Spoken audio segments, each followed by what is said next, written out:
when I'm doing these, I always feel like I'm talking to myself, which I guess is kind of true. And I remember there was a teacher who told me once, if you're talking to yourself, that's a sure sign of madness. And checks out. Hello, my name is Tuck, and I like playing around with makeup, which should be obvious, right, given what I have on my face. So today's video is going to be about how I created this, like, really, I guess, 80s inspired sort of vibe. I was really influenced by some stuff I'd seen from Pat McGrath, obviously, and then also just like, I guess, like sort of punk looks in general, which as you may or may not know, is one of the things that I really do enjoy. And just there's these series of illustrations. Actually, there were two illustrators in the 80s who were quite, like, they had very distinct, very iconic styles. I'm sorry, I cannot remember their names right now, but I will pop it up on the screen with examples. But anyway, all of that combined, got me to thinking like, oh, I want to do something, with those vibes, and this is what I ended up with. So if you'd like to see how I created this look, please stay tuned. Like, comment, subscribe also, all of that good stuff. Yeah, enjoy. Okay, so we're going to start by putting down some eyeshadow base / primer. I'm using the one from Sigma in the shade Ignite. It's actually really quite nice. It blends out nicely, gives me a nice even base. And does, I find, help whatever else I put on top of it last just that little bit longer. I'm going to use this eyeshadow base as a little bit of a concealer as well at the outer corner of my eyes. Because of the shape of my eyes, I do get some shadow there. Okay, now that the base is on and has had time to set, I'm going to start mapping out the wing using a brown pencil. I'm just going to dot where I want that sort of liner to be and along my crown and into my temples, and then after that I'm going to go over with a black pencil and blend everything out. Using a black pencil, this one is the Black Core crayon from Linda Hallberg. I'm going to apply a relatively thick and quite, I guess, intense amount of color along my upper lash line, and then I'm just going to blend it out with a packing brush in this case. So I want because this is so there's two things. So one is this is a long wearing pencil, and so I'm doing one eye at a time. And then second, I'm using the flat shader brush because this gives me more control. It does give a little bit of a harder edge, I find, when I'm blending, but I think that'll be okay in this case. And then you just connect at the outer corners, you connect the black a little bit into the brown that you laid down earlier, and again, just blend it out. And we'll intensify the black in the outer corners soon. Let me just make sure the two sides are sort of, kind of, alright. Yeah, I think it's very hard for me to, when I'm working on myself, not that I've worked on anyone else, but anyway, when I do this sort of thing to get it even, because my face is not completely symmetrical, I guess, like a lot of people's probably, right? But like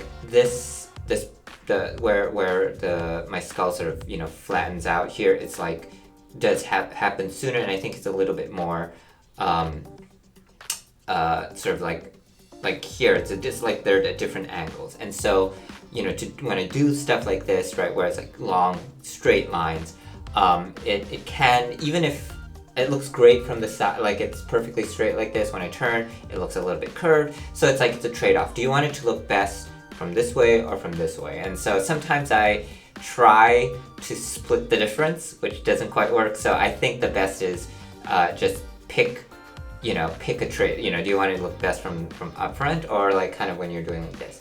And I tend to, because I think I move around so much, and when I take pictures, it typically, I'm not like looking straight on to the camera, right? So I do tend to optimize more for like it looking great from this angle and acceptable or good enough, I guess, from straight on.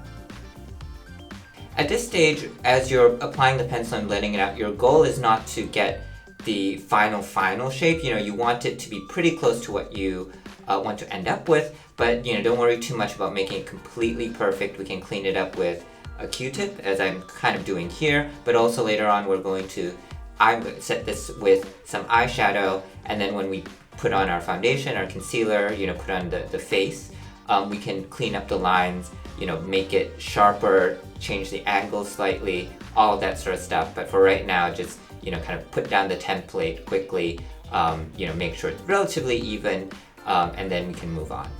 So I'm going to set this with a shadow, and I'm going to use, what's this called? It is, it's like a black, purpley, sparkly shade. It is Smoked Amethyst from the Mothership Mega Celestial Divinity palette.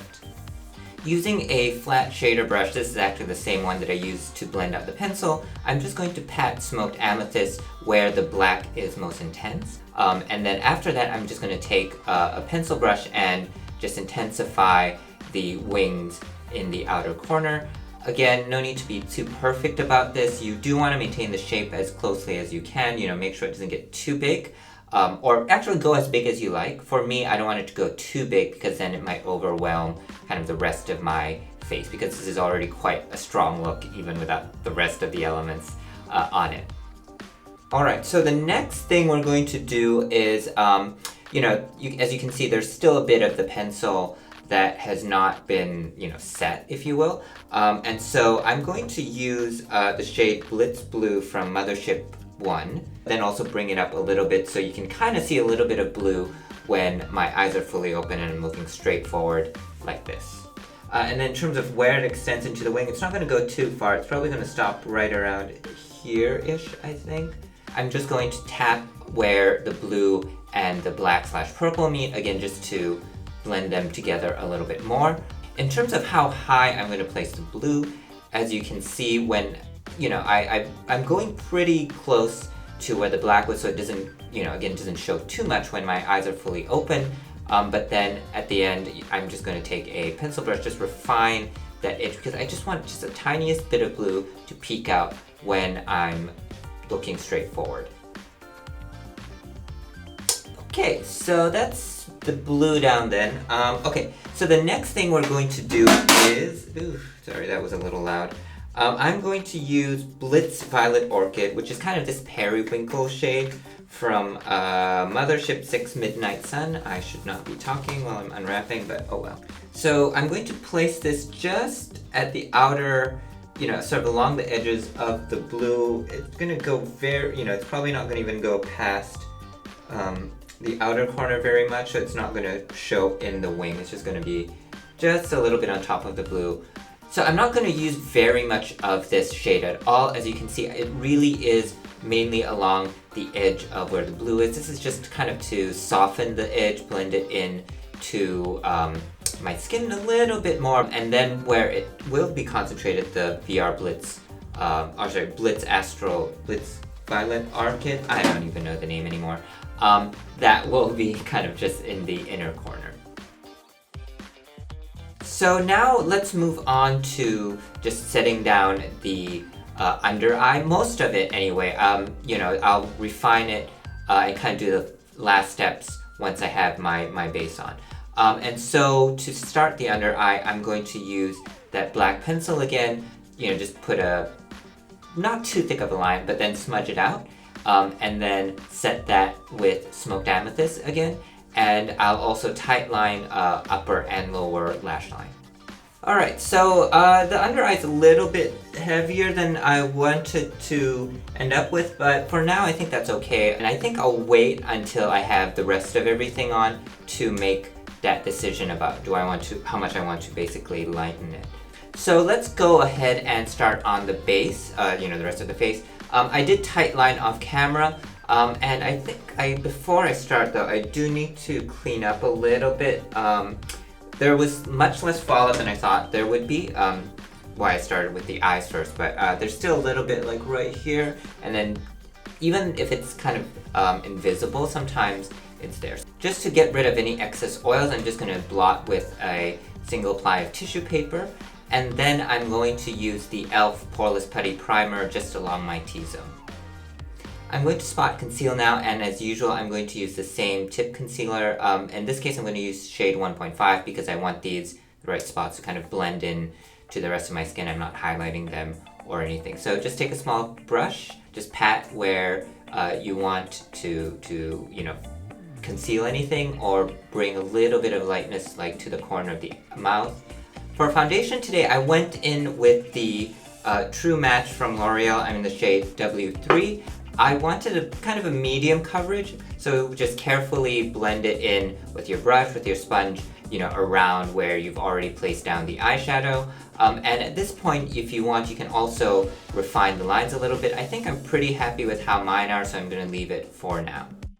To bring some brightness into the face, I'm going to use concealers that are a little bit lighter than my skin tone. I'm going to use the shades 1 and 1.5 from the same tip concealer. Just place them at my forehead, down the bridge of my nose, chin, a little bit under my eyes, just to, again, bring some light into those places.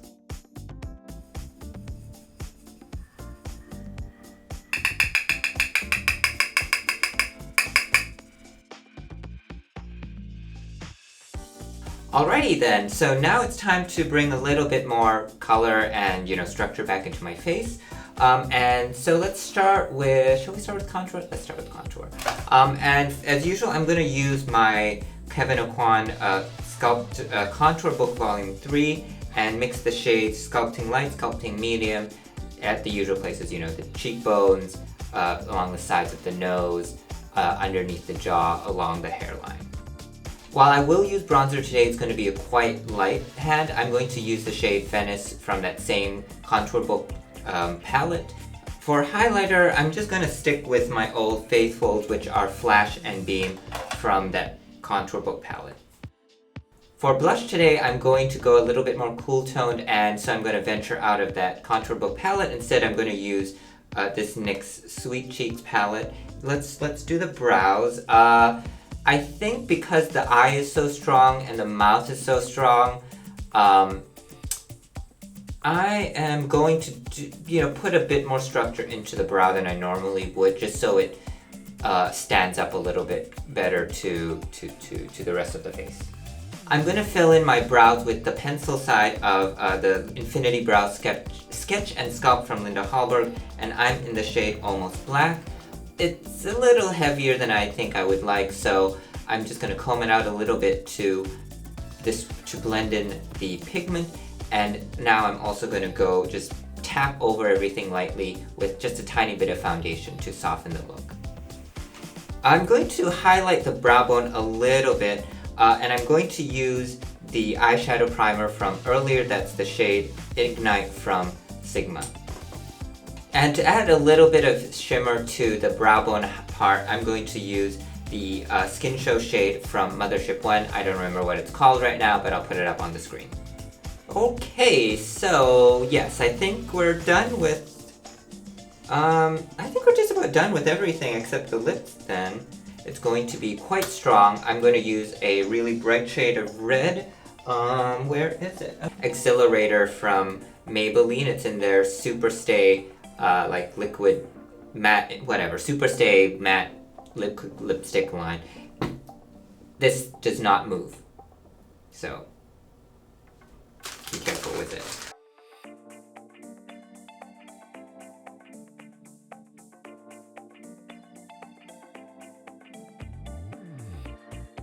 Alright, so we're done with another look. I did do a tiny bit more like refinement. You probably can't even see it after I finished applying the lips, but let me give you a quick tour.